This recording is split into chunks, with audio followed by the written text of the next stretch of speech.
Timmins-James Bay.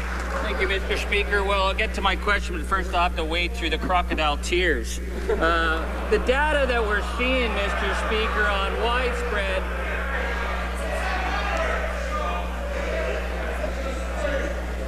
Order. Shh.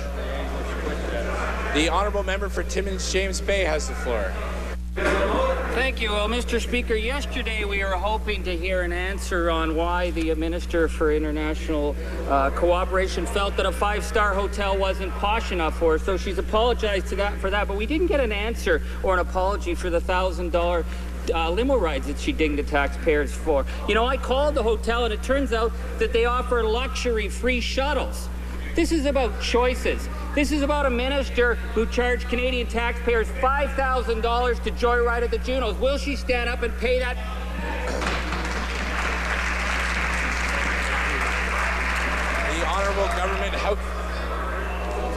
The Honourable Government House Leader.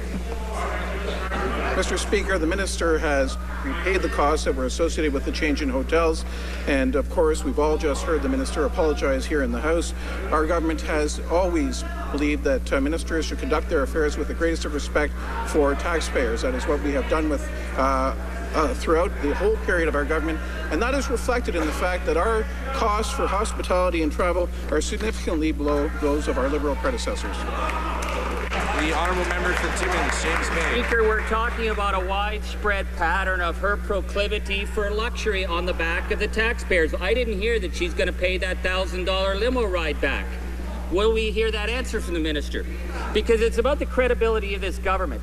And the fact that issues now on the widespread voter fraud are becoming clear. We see that there's new data out, Mr. Speaker, that shows that thousands of misleading calls were made in key ridings against New Democrats and Conservatives. Are they ready to tell us who supplied the scripts and who ran that from the Conservative war room? The Honourable Parliamentary Secretary of the Prime Minister. Thank you very much, Mr. Speaker. Mr. Speaker, when the Chief Electoral Officer appeared before committee, he made the following statement. He said, "I find it troubling, all of the sweeping allegations of wrongdoing with no facts to support it." I guess what the Chief Electoral Officer is saying is that he's troubled every time this member stands to speak because all of his sweeping allegations have no facts to support them, Mr. Speaker.